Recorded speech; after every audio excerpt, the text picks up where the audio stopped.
for Solutions Journalism Network. And, we're helping put on the Democracy SOS Fellowship, which many of you are part of here. And, we invited other people to join in because the topic we're covering today is something that is a really crucial topic. And it was actually one of the most requested topics we got. And so, we heard the chorus of voices saying they wanted to hear more about, reaching Republican voters. And we have put together an excellent panel that is going to share some really great insight with us. And we want to make this interactive. So please, please drop your questions in the chat or the Q&A, and we will try to get to all of them. So how this is going to work is we have three great presenters, and I'm going to introduce each of them, and then they're going to talk for about 10 minutes, share some big takeaways they've learned from their work that could be relevant to yours. And then we're going to do about 5 minutes of Q&A. And then, we're gonna have way more to talk about than we'll have time for. So we'll give follow-up information and contact information, and we can keep this conversation going because it is a really vital topic that's extremely relevant in this moment, and in the next couple of years as we go from the midterms on to the 2024 election. So without further ado, I want to introduce our first guest. Steve Saltwick is with the organization Braver Angels. And Steve, sorry, 1 second. He is a senior fellow of Braver Angels, focusing on key strategic initiatives for advancing its mission. He's also the founding conservative co-chair of the Braver Angels of Central Texas Alliance.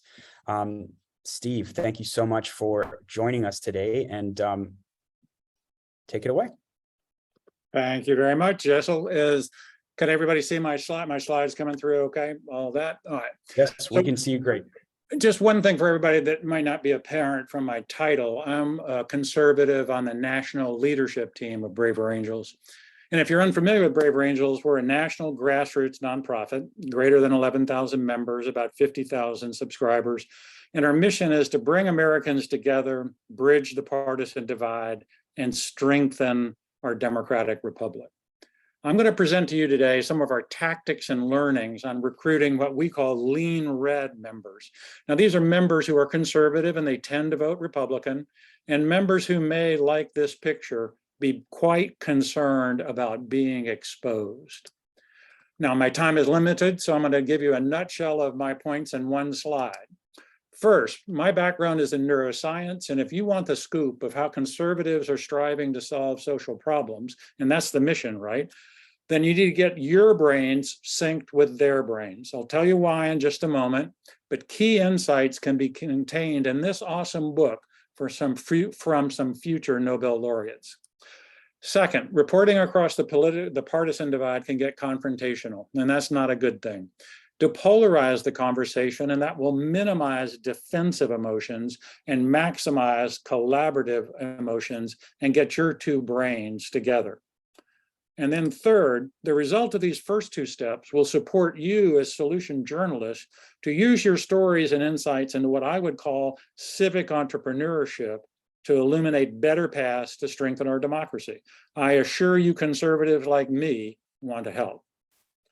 Now, my path to this panel is germane. In the ancient mists of time, I was a biopsychologist. I studied brains and how they learn to change. It was hard work, lots of fun, and no money. So I could program computers, and I headed out into the high-tech world of the 1970s. Remember those phones? I got to travel the world, and I came to a rock-solid conviction that America was where I wanted to live, where I wanted to raise a family, and where I wanted to die after a long life. To me, that meant taking a conservative viewpoint, conserving the best of America as we as a country work to improve the worst. I was apolitical until about 2016, when I became quite concerned about that long life in America. I mean, I was losing hope. I wound up joining Braver Angels. I went to an all-day workshop called a Red-Blue workshop, and I came out a transformed man.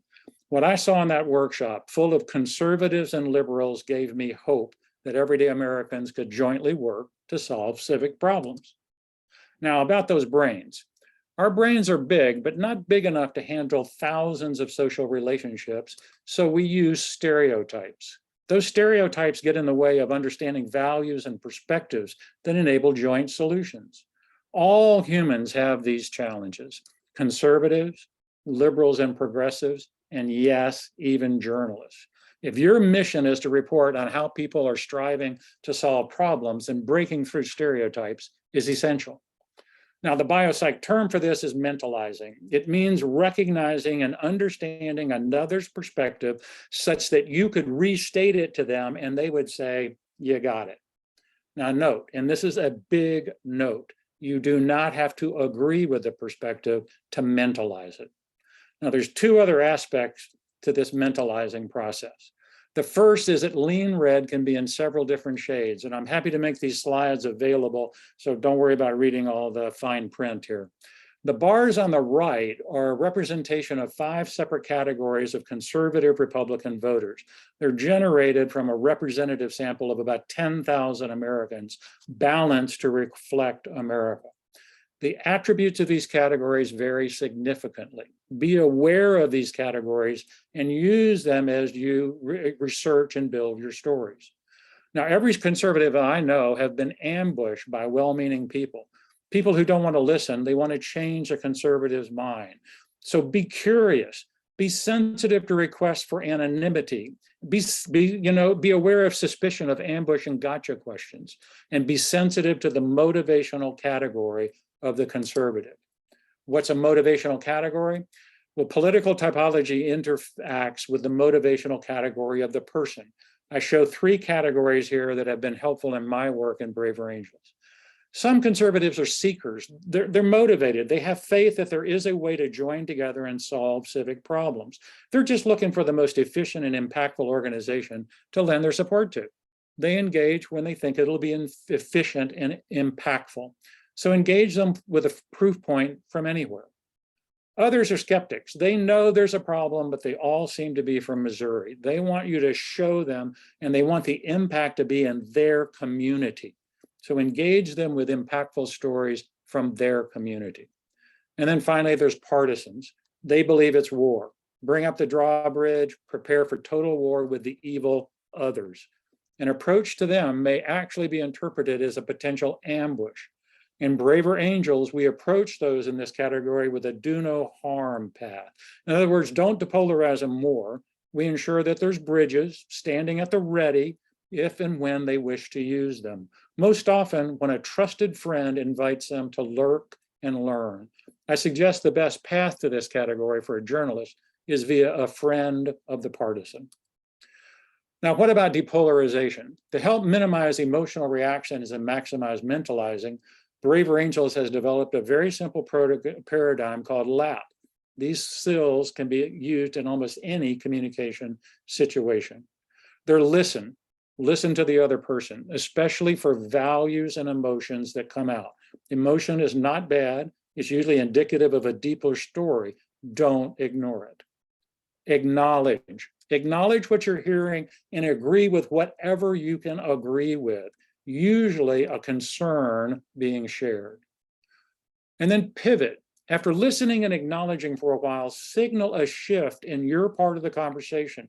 Pivoting offers a context for why you're introducing another perspective to consider. Now, this is an important step. Think of it like a turn signal. In essence, it asks permission to expand the conversation to other viewpoints. And then finally, perspective. Here you're introducing a perspective separate from that of the other. As a journalist, it typically won't be your perspective, but that of a contrasting view. If you've worked the lap skills just before, any pushback should be minimized. But be aware you may get it, and if so, repeat the lap skills, but only a few times. Sometimes you just have to move on. Allow me to dig a bit deeper into the lap skills. They come from a unique workshop called Depolarizing Within. This workshop helps one learn the discipline of non-polarizing attitudes and words about any other with whom we desire interaction. I'd recommend it to any solution journalist. A study completed by researchers and by Brown and the University of Houston has shown this workshop, even when virtually delivered, has powerful depolarizing effects. So let me expand on this with a final example, and then we'll have our Q&A. Citizens Climate Lobby is a national nonprofit organization with over 200,000 members and 400 local chapters. Their mission is to, quote, empower everyday people to work together on climate policy. Sounds pretty interesting to a solution journalist, right? Now, they've partnered with Braver Angels to incorporate the techniques discussed here into their advocacy programs, especially to help their members better understand and interact with conservative climate advocates. And yes, there are those, including me, as well as legislative climate skeptics. So to summarize in a net, a conservative brain wants to help. You just have to break through any stereotype. Use your brain to get there, since two heads are far better than one. Be prepared to acknowledge shades of red and shades of motivation. Minimize emotion via the LAP skills discussed here. Listen to understand and acknowledge. And don't forget to depolarize the most important person, yourself. And finally, use these skills to find proof points of your mission. Both I and Braver Angels stand with you on this. America needs the help now. I would be thrilled to discuss any potential joint projects if appropriate. So, yep, Virginia, you can reach conservative Republican voters. Braver Angels is ready, willing, and able to help. I look forward to your questions, and I'm happy to share these slides. So, Jaisal, over to you. All right. Thank you so much for sharing that, Steve. That's a lot of insight and a lot of work you've put in over the years. So we have like our full 5 minutes for a Q&A. If anyone has questions for Steve, please either raise your hand or drop it in the chat. And if our fellow panelists have a question for Steve, you can come off mute. And I see Joy looking pretty excited. I'm really excited. I mean, I could talk about this for an hour. I have so many questions for Steve. Let me say this up front. One thing, I'm a huge Braver Angels fan. I was on their podcast last year talking about whether conservatives can trust journalists. So near and dear to my heart.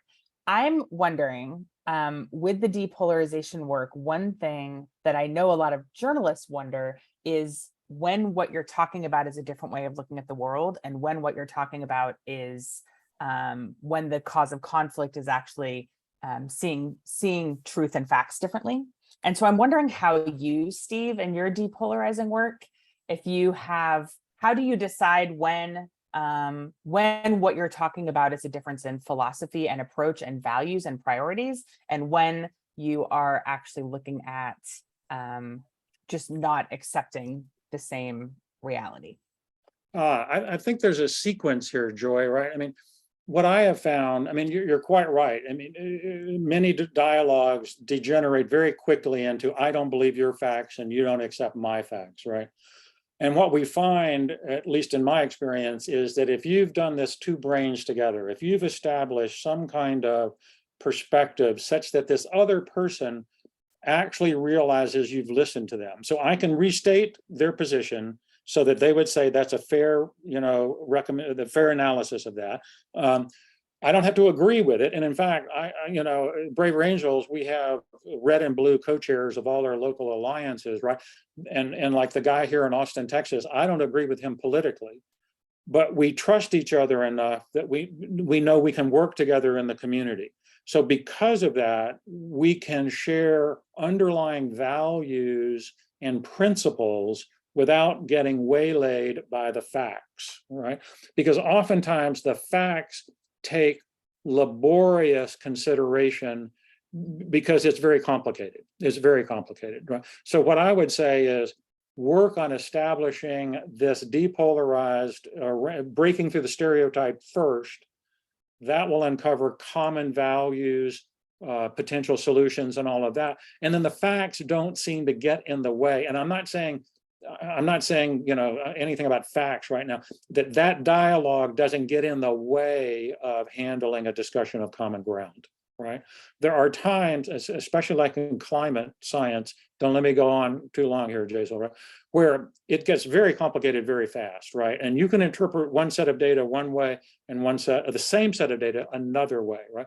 But I think what really strikes us in Braver Angels is, regardless of that, it is still possible to forge a common ground and a common basis for action, right? Like pricing carbon or something like that, whether we agree precisely on this set of facts or that set of facts, right?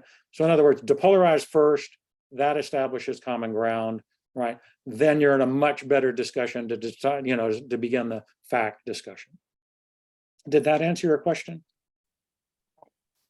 In a lot of cases, yes. I really believe in that idea of highlighting common ground. I think there's a lot of power. I just was in a cab with somebody who said humans are not influencing climate and you can't trust any climate research because it's all funded by somebody. And there is a point at which I was repeating back to him what he said, and he felt like I was repeating it back. But unless I report what he says as truth, he's not going to trust me as a journalist. Oh, okay. What we would do, and I know we're limited for time, the suggestion I think we'd have from a Braver Angel perspective is, what is the emotion or value driving that, right? Is that because he's had an experience with a government thing where it was just way off base or something like that? So there's usually a deeper story there, and the facts, this debate about facts get in the way of asking, tell me your life. We would often say, just tell me your life experience, or tell me how you got to the position you got to. And just walking down that road with the person can often open up a dialogue that's very, very helpful. Thank you. All right, so we have another couple minutes on this Q&A, or actually a minute. Here's a question or a comment from Martha. D Hall had a similar question to you, Joy. Martha says, it is very easy to find common ground or agree with someone who doesn't agree with facts. The conversation just stops. Again, what I would say is look for common values. I'll give you a good example. The designer of our workshops comes from Minneapolis, and he worked for several years with Black community leaders and with the police force of Minneapolis. And this is right around the time of George Floyd's murder, right? He went to a meeting, and you can understand this was a kind of difficult meeting, right? And what they were talking about is defund the police versus Black Lives Matter and blah, blah, blah. I don't mean it that way, but a variety of high emotional topics, right? And what came out of that discussion was there was a universal desire by all people for safe neighborhoods. And once you get the dialogue on safe neighborhoods, you'll find reds, blues, purples, and everybody in between, and whites and blacks agreeing to that point. Start there and figure out, okay, well, what is one potential policy solution that would help us get that, right?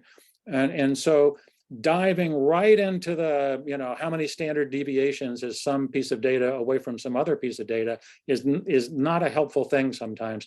Keeping it on a values discussion and a common interest discussion can really help. I mean, that would be what my experience in Braver Angels has said.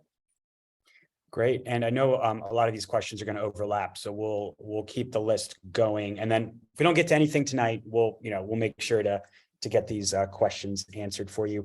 Thanks so much, Steve, and we'll share your information for your organization, Braver Angels, with the group as well, and for folks who are watching the recording. So we're going to move on to our next guest. Keith Hammonds, he's a colleague of mine at Solutions Journalism Network. And, I introduced myself and I didn't really explain what Solutions Journalism Network is, but if you aren't familiar, Solutions Journalism Network is a nonprofit that works to give journalists the tools they need to do more solutions-based reporting instead of just reporting on problems. We believe that if you just report on problems, you're not telling the full story. Keith has worked with SJN for some time now. He's worn a few different hats. He's currently an initiative manager working to engage conservative and faith-based organizations. So he's going to be speaking a little bit about his work at SJN, but he's also going to be talking about one of the other things he does, which is he owns and publishes the Boulder Monitor, a weekly paper in Western Montana, which is in a deep red part of it's a conservative area. So Keith, I'll turn it over to you. Great. Thanks, Jessel. And hello, everybody. This is an important conversation. I'm really happy to be part of it. I am a political centrist, or more accurately, I guess I have feet in different camps, depending. And as Jessel said, my work is twofold. A couple of years ago, we realized that at SJN, our network is very poorly represented by both faith-based media and conservative media. And those are two universes that we are trying hard now to engage, to bring into the solutions journalism practice and into our networks. That work is just starting. And I'll say, if anybody knows of faith-based news organizations or conservative news organizations that you think we should be talking to, please do send me a note. I would love to get in touch. And then, as Jessel said, my other hat is with this, the Boulder Monitor and the Monitor Online. I bought 3 years ago. It is a speck of a newspaper and a site in a county of about 12,000. 2/3 of those registered Republican, halfway between Butte and Helena in Southwest Montana. And a lot of what I have learned about talking to, engaging, reporting on conservatives has come as a result of that work in the last 3 years. Didn't know it was going to pop up like that. Okay, I love Steve's typology, and I'm not going to say too much about that, but I think he nailed it. It is important to understand that conservative as a blanket statement is only useful up to a point. And if we really want to understand people, we have to understand where they're coming from, what they're motivated from, what life experiences inform their positions and their actions. And so I would argue that rather than identifying people as conservatives, it is more just as we are unlikely to identify people as poor per se, speaking about income, it is more accurate, better journalism, more respectful to say things like, his experience as a small business person has informed his opposition to government regulation, or his opposition to COVID vaccine is anchored in very strong embrace of principles of individual liberties. Things like that get at the connection between who people are and what they believe.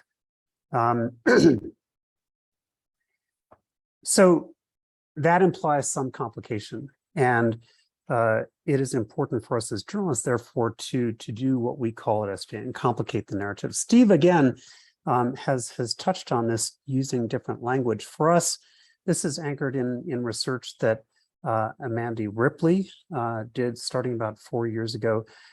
She published a blog post on our site called Complicating the Narratives that remains by far our most read post ever, and I would encourage you, if you haven't read this already, this sort of anchoring work for her, please go and read that. And we're not going to watch the video. Basically, Complicating Narratives is anchored in Amanda's research about the experience of facilitators and experts in conflict mediation, and bringing those perspectives, those tools into what we do as journalists. It allows us as journalists to tell richer, more powerful stories about polarizing issues, stories that get to clarity and understanding, and not least sort of factual integrity, without advancing division. So for me, in my practice as a journalist, it's been anchored, Complicating the Narratives has been anchored in questions that get past division and into who people are. So questions like, why is this personally important to you? Which life experiences have shaped your views? Which I think Steve posed this as well. And my personal favorite, thinking about people who disagree with you, what would you like them to understand about you? If you go to our website, and I will share this deck as well, there are 22 questions like this that help journalists complicate narratives. So this guy, Greg DeVries, was a state legislature from our county, Jefferson County, 2019 through 21.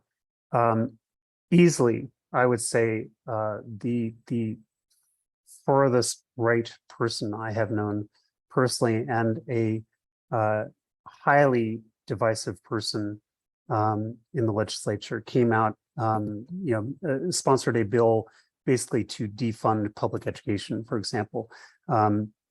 Sparked controversy, speaking about abortion, comparing abortion to genocide of indigenous people, on and on. Pretty much everything he said was highly polarizing.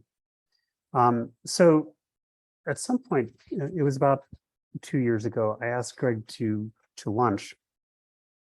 And I asked him this question, Greg, thinking about people who disagree with you, and it's clear that many people did, what would you like them to understand about you? And that question touched off a pretty introspective conversation that revealed that Greg was highly introverted, deeply uncomfortable with the spotlight, but felt a deep calling from God to do everything he could to stop abortion. That was his life's work. But since he was deeply uncomfortable with the spotlight and sort of lacked social skills, the only way he knew how to process this was to be out there, loud, divisive, and tick people off, basically. Understanding this about Greg was really important to sort of navigating my relationship with him, important for voters to understand, and I think important for Greg to say that about himself and hear himself say that. There's also a technique called looping. Looping is basically talking, and I did this with Greg, playing back to the person you're talking with what they just said, what you heard them say, and letting them react to that. And that allows several things to happen. One is it shows people that you are listening carefully and respectfully. It also allows them to listen to what you've just said, react, respond, refine in a way that can make what they've said more accurate, more truthful, closer to who they are. And so I've done that with Greg and with others in a way that reinforces and powers our conversation. Listening critically and respectfully is just the single most powerful tool that I have as a journalist. So in Boulder, Montana, right now, it is Fair and Rodeo Week. And a year ago, this happened. Saturday, there is a big rodeo parade. Everyone marches. And in the middle of this rodeo parade, a truck came through with this flag. My editor shared a photo of this with me that afternoon. And my first reaction, and those I shared it with, was outrage. And I said, I got to write an editorial about this. But what do I write besides this is bad? So I thought about it for a few days and ended up finding the woman who owned the truck and just calling her. And I said, basically, Shannon, what the hell? Except I didn't say that. I asked, Shannon, you understand that people are upset about this. Tell me what you were thinking when you did that, when you flew that flag.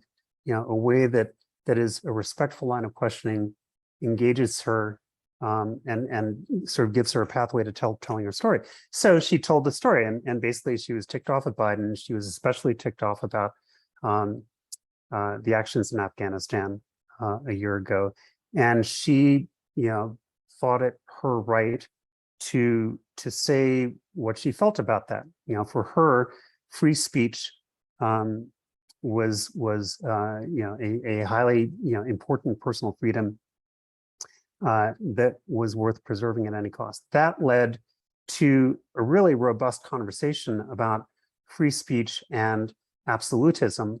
You know, what are the limits of free speech in the context of sort of civic life in a small community? And that led in turn to this editorial, where I basically played out Shannon's logic and then disagreed with it. And in our conversation, I said, Shannon, you know, I disagree with you, and I'm going to disagree with you in print. And she said, that's great. She was actually pleased with this editorial because it faithfully reflected her perspective, who she was, challenged it. But in the end, you know, I didn't say Shannon's an idiot. I said, this is what Shannon believes. This is why I think it's wrong. And by the way, here's what we can do as a community next time to prevent that from happening again. Thanks so much, Keith. Yeah. I know you have some more to go. We want to leave a few minutes for questions, and we'll share your whole presentation with the audience. But and it's actually convenient to end there because we had a few questions, you know, that you began to address about how to get Republicans or conservatives to talk to you. And I think there's a question specifically about elected officials and voters, political operatives, and also even if they are talking to you, what did you do to get them to go on the record versus on background? So thinking about Greg DeVries, the legislator, that was a background conversation. That was just Greg and me having lunch. And actually, I had that conversation as a way to inform the column that he was writing for the paper, which was, I thought, veering the wrong way, and wanted to help him bring it away from polarization and toward more respectful discourse. But that conversation, you know, and I think that the question that I asked him on, you know, how would the story he wanted to tell was a pretty formative and foundational conversation that led to greater trust, that led to conversations after that were on the record, and that allowed him to feel more comfortable telling his story, talking about who he was for general audience. So, you know, like most of what we do as journalists, there is some patience and investment required. And I think we had another question in the chat, and I think Joy had a really good answer to Sam about just like being transparent, explain the process, explain what journalists do. And I think that's also some really good, advice. I'm totally a Joy Mayer acolyte in that way. And so, yes, spelling out what I'm doing and why, telling readers what this conversation is about, who Shannon is, why I'm talking to her, incredibly important.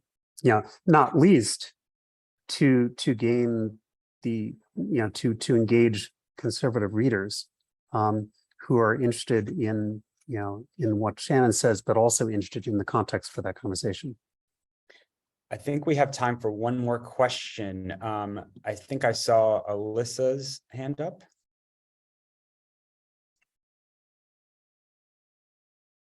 And you should be unmuted. Yes, you can go ahead. I actually didn't raise my hand, but I just have to say both of you presenters were absolutely fascinating. And I kind of want to double down on Joy's question. And how do you, when people are approaching our universe with alternative facts, and yes, we can listen and we can listen and we can listen, but you know, do we get anywhere in the end after you? I mean, does this just become the point where you pull up the bridge, I think is the way you put it, Steve, and you walk away, where there's a completely alternative universe of facts that you're dealing with? Yeah, I would say, Go ahead, Keith. I'll go first, and Steve, please pile on. But yeah, we have a strictly fact-based, evidence-based policy at the paper, and we put that on the opinion page. That we want to reflect a diversity of opinion, diversity of experience, but we're not going to print stuff that's not true. We're not going to get into conspiracy theory. And I've got a column in my queue right now that is about the Great Reset, and I don't know if that's going to make it into the paper, because with this columnist, I know that the conversation is going to be me saying, okay, like, how do we know this is true? Where is the evidence? And crossing out stuff. I think that we have to hold to that. And just if I could, if there's time to weigh in just briefly. Go ahead, Steve. Alyssa, yeah, I mean, so the lab skills that I talked about, typically our rule of thumb is you'd repeat it once, right? I mean, because you just have to move on at some point. If you keep going back around on this loop, it almost becomes escalatory and it's going nowhere, right? But I would say make a valiant effort to try to get to an underlying value. Like, we don't, are we trying to talk about safe neighborhoods for people rather than statistics that could be misinterpreted one way or the other? But if they won't go there, then, I'm with Keith, right? There are facts, there are things that are true, objectively true, right? And if we're on this thing where someone is saying, black is white, then it's not, and so I think you can say we can't have a conversation about that, right? If you want to talk about perceptions or are we trying to get to safe neighborhoods, that's one thing, but we can't have a discussion about somebody who is willfully saying something that is demonstrably wrong. But I would say and I'll finish, in my experience with Braver Angels, 99% of the time, people do want to tell their story. They do want their values to come out, right? They're willing to do that. It is unusual in my experience to have someone just, boring down on facts when offered the alternative to talk about values, how did they get through their life to this position, and that kind of stuff. Thank you, Steve, and Keith as well. And so we'll have a few minutes at the end. So if you have questions now, just hold on to them or put them in the chat, and we will try to get to as many as we can before we are out of time. And so I want to introduce our final panelist, last but not least, Joy, who many of you already know through her great work at Trusting News. Joy, after almost 20 years as a working journalist, including 12 as an accidental academic, now directs Trusting News, which empowers journalists to actively earn trust and demonstrate their credibility. Joy, you can take it from here. Awesome, thank you. And I want to take a minute to introduce my colleague, Lynn. Can you say hi as well? Yes, hello everyone. Glad to be here. I'm going to be dropping some links in as Joy is presenting. Awesome. So Lynn and I work at Trusting News, and we have since 2016 been trying to understand as much as we can about what signals credibility when it comes to news, what people are looking for as they decide where to spend their trust and who to trust them to inform them about the world. We have since 2020, really in our work with Solutions and Hearken, getting ready for the 2020 election, we're just so overwhelmed by the idea that journalists do not understand enough about what worldviews and priorities and values people bring to their news consumption, and that unless we understand more about that, we're going to be talking just to people we understand in predictable ways. And so we've been really trying to understand how people's identities and experiences influence the news. 3 of our research projects over the last couple of years have specifically involved interviews with right-leaning consumers of local news. And so what we are going to do today is share 7 tips that spring from that work. We work alongside partner newsrooms. Some of you guys have worked with us, and we rely on journalists to help us learn these things by talking to the people they aim to serve in their own communities. So 7 tips, and we will share the slide deck, and Lynn is going to be sticking some links in the chat. So the first one is that I I know some of you guys have heard me say this before, the less we feel like we understand people who are criticizing us, the more important it is to show up with some humility, to realize that for every complaint somebody has about journalism, we can find examples of where it's true. And for when people complain about the media, they have a lot of really valid complaints. And 22% of journalists work in New York, DC, and LA, as opposed to, I think, 11% of humans. And a lot of people sit at home and watch the news all day, right? I had somebody tell me today that, well, I won't get into anecdotes. I've been traveling today, so I've talked to a lot of people about their news consumption. But people sit at home and watch national television and complain about the media, and then we get frustrated because what they're complaining about does not reflect what we do. So our own biases do show up in our work, and who we are as human beings affect our own values and how we perceive the world. And people feel that. They see it. They don't feel that the news reflects their values. And that is a complicated thing to unpack. And we need to show up to the interactions ready to at least unpack it, and not pretend that it's not true. Second one is something that Keith and Steve touched on. The number one complaint we heard when we sent, we had like 70 or 80 something in-depth interviews with people sitting down with right-leaning news consumers. The number one complaint they heard is that you're lumping us all together. You paint us all with a broad brush. I loved Steve's slide. I'm going to go look up that research about the different categories of people. And remember, a lot of people are politically disengaged. So it's not just about which party you identify with. The approach people bring to their politics is really varied. So we do it in plenty of other ways. We do it with millennials, we do it with retirees, we do it with race and ethnicity. So just realizing that the less sophisticated our own understanding is of a group of people, the more likely it is that we will report on them in a way that they do not recognize and that does not make them feel reflected.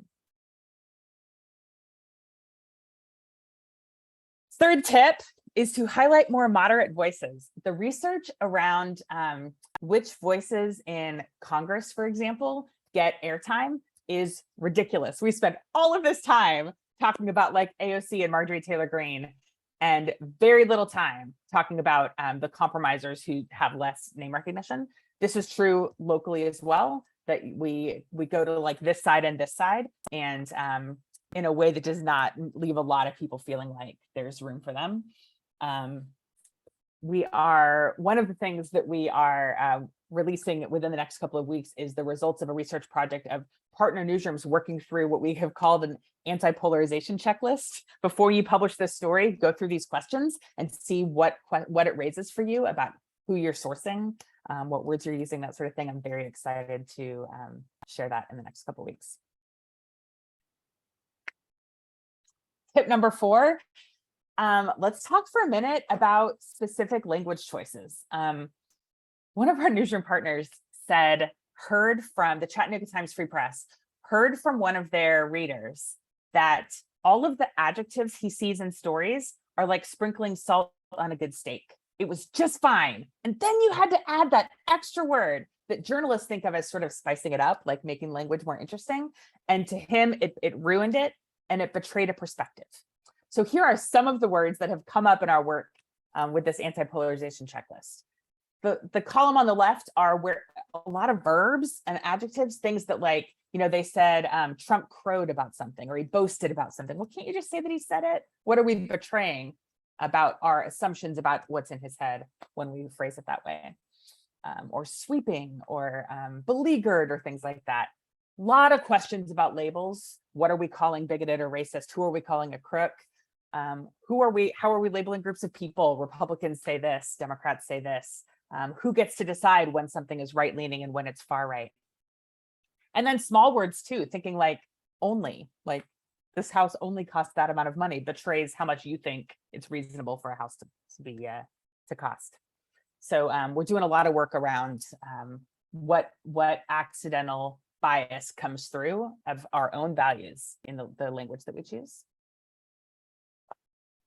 Tip number 5 out of 7 is to rethink, in addition to your local news coverage, really spend some time with your wire coverage and your opinion coverage. Some newsrooms tell us that vast majority of their negative feedback is about stories they don't actually produce. And we've had newsroom partners be told that people are canceling their subscriptions because you're running things from the Washington Post, which must mean you're really liberal. And how prominently you are featuring those stories, and how do you take ownership over the headline that is on them? Are they do they feel at all like they're highlighting conflict in a way that maybe your local reporters wouldn't? If we are sharing Wire News, then we are held accountable. We are the ones telling our audience, we think this is worth sharing with you. And we need to then be ready for feedback about it and stand behind it. And then opinion coverage.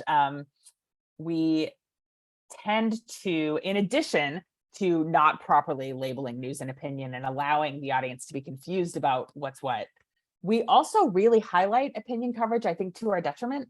We're working, some of our research partners, academics, are at the point of saying, like, stop running political opinion news, which I hope is not the answer. But because they do well and get a lot of engagement, I feel like sometimes that's a trade-off for the perceptions people have of what we're offering. So if we're giving them opinion content that like hits their outrage button or their confirmation bias button, and they might really enjoy consuming it and sharing it, what is their relationship with us, and what are they turning to us to do, and where is that maybe getting in the way of the trust that they might have and the fairness that we bring to our coverage of politics and democracy in general.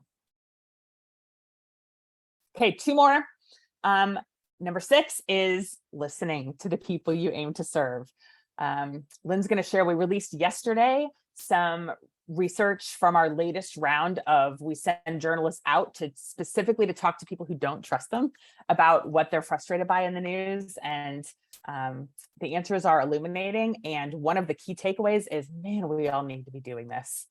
Imagine if you spent 30 minutes a week, which is 1/80th of your work week, talking to somebody about how they interact with your news and what they're looking for from you. So if the only conservatives you hear from are the ones yelling at you in the comments section, you're doing it wrong. And last tip, know when to stop trying. This, I think, I'm not surprised to see that we're getting questions along these lines. It was my question too. I'm really struggling with it. I think it is important to realize that not everybody, like my cab driver today, you guys, I tried. I was there for like 10 or 15 minutes and then I just had to say I was done. This is not, of course, only true of people who lean right, but some people will not believe your facts no matter what you share. They don't share the people you trust to tell you what's true. They're not going to believe in your integrity no matter what you say. We're also hearing from one of the themes in the research that we released yesterday is that for some people, just coverage of things like Black Lives Matter and LGBTQ issues are seen as a political statement or being politically motivated. And so, if you get to that point where somebody thinks that you are then buying into a woke agenda, is some of the language we heard sometimes, just by coverage of those things, that you don't need to try to persuade them that that's not true, or that, well, anyway, there's a limit to what's worth engaging with. And on that note, I have one invitation for you that I'm so excited about. I love that Keith brought up Amanda Ripley, because we are in a conversation with Amanda Ripley on Thursday, September 1st, that you're all invited to. Lynn will stick the registration link in the chat. I asked her if we could specifically talk about what she's learned in her research about conflict, about how you know if somebody is operating in good faith, and how you know where to sort of draw that line. So would love to have you join us for that. I feel like our newsroom partners are really hungry for guidance. They kind of want us to give us a percentage, like, Julie, what percentage of my audience is not worth trying to reach? I wish it were that easy. And I don't know what Amanda will say, but I'm very, very excited about that.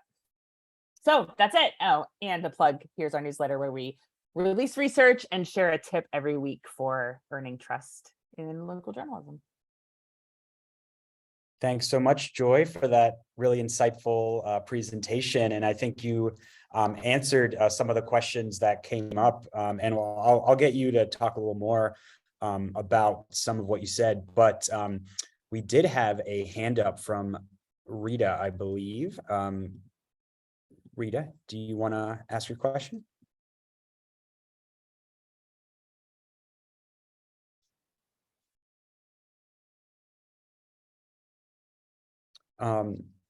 Okay, we can come back to you.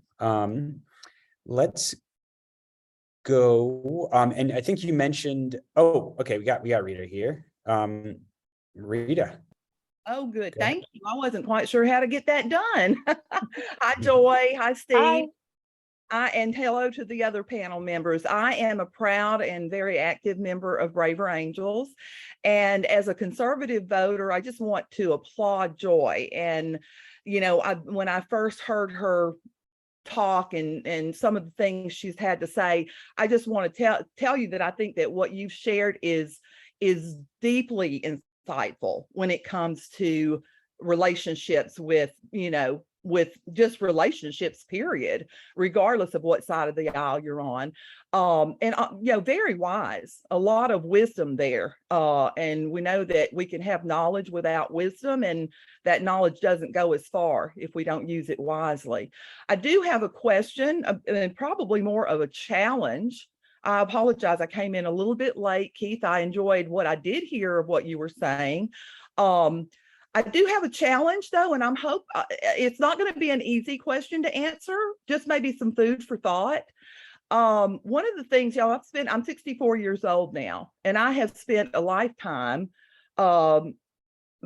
relationship building. People are important to me. I mean, I was taught to love human beings regardless of their foibles, and because I'm a human being too that also has foibles. So but one of the things I do know about human relationships is that, and you know, Braver Angels is based on the methods that we use are based on marriage counseling from our, you know, Bill Doherty came up with our method. Sorry, Rita. Hey, Rita, I'm just going to jump in. Sorry, we only have a few minutes left, and there's some more questions. So would you mind just asking? Sure. Go ahead and ask. Thank you. Sorry about that.